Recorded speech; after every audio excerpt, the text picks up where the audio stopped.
एक दिन सुबह सुबह दुनिया भर के लोग अपने मोबाइल खोलते हैं और एक शॉकिंग खबर समझते हैं। Mister Bean, Rowan Atkinson car accident में इंटेकल कर गए। इस हेडलाइन ने सबको हिला कर रख दिया। ट्विटर पर hashtag RIP mister Bean top trend बन गया। फेसबुक और इंस्टाग्राम पर लोगों ने चाइल्डहुड क्लिप्स शेयर करने शुरू कर दिए।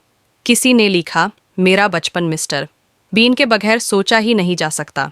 अगर ये सच है तो मेरी दुनिया अधूरी हो गई। स्कूल्स के बच्चे क्लासरूम में उदास हो गए। टीचर्स भी नॉस्टैल्जिया में चले गए और कहने लगे, रोवन एटकिंसन ने दुनिया को हंसी दी, मगर अब वो हमें छोड़कर चले गए। पाकिस्तान और इंडिया के टीवी चैनल्स ने भी तुरंत ये न्यूज़ चलाना शुरू कर दी। एंकर्स रूह का काम करते हुए कहने लगे, कॉमेडी का एक दौर ख़त्म हो गया है।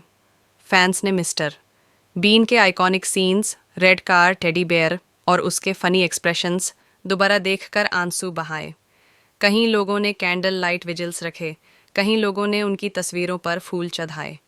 मगर इस घाम के दरमियान कुछ लोगों ने शुबा करना शुरू किया। किसी ने कहा, ये सोर्स कहाँ से आया है? ऑफिशियल कॉन्फर्मेशन क्यों नहीं आ रही?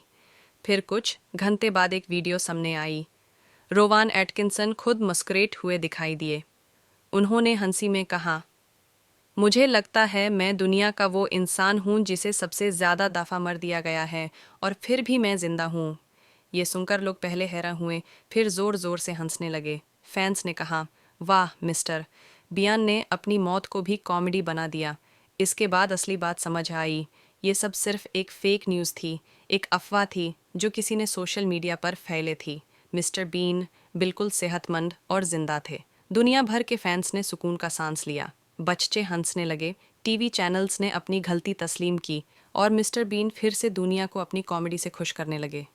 एंड मिस्टर बीन की मौत की खबर झूठी थी। ये सिर्फ सोशल मीडिया की बनाई हुई अफवाह थी।